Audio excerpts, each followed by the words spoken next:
You sure she can fly that thing?" The hangar erupted in laughter. She didn't answer. She just climbed into the jet and rewrote aviation history.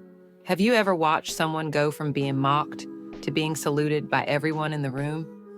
This is the story of a woman who broke a 20-year record, saved a pilot midair, and invented a maneuver that didn't even exist until she made it real.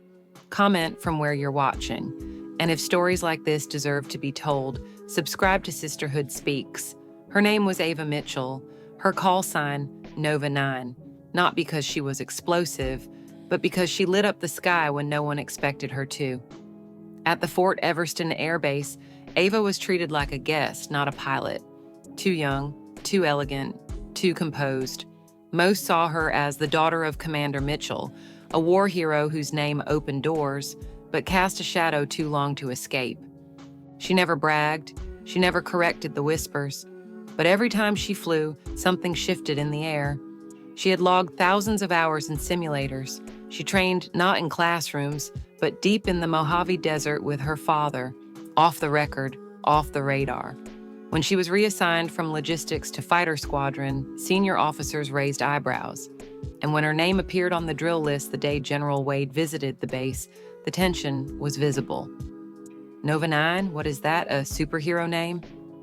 Wade had chuckled. Officers snickered. Ava didn't react. "Assigned during combat simulations, sir," she replied calmly.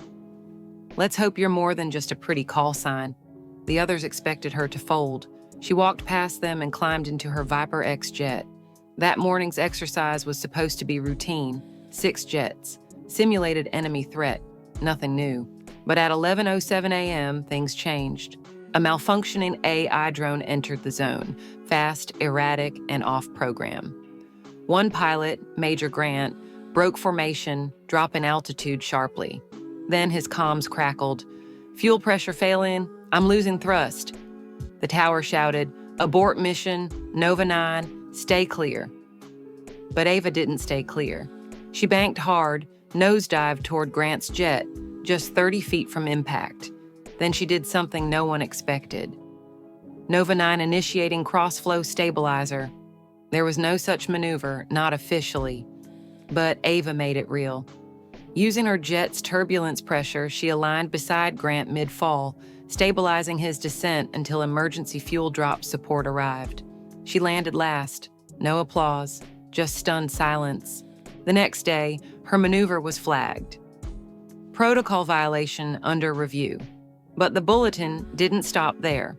Result, 1 life saved, 1 aircraft preserved, civilian perimeter protected. Status, reclassification in progress. In the debriefing room, tension was thick. Colonel Mason, her harshest critic, listed her violations. 5 in total. Then came a pause. "And yet, none of us could have pulled that off," Mason muttered. But it wasn't over. The door creaked. In walked General Arlen Shaw, retired, revered, and unseen on base in years. No words. He stepped beside Ava, placed his hand over his heart, and bowed his head. No salute, just respect. He looked at the room and said, "If you still question her right to fly, it's not her qualifications you should be worried about. It's yours."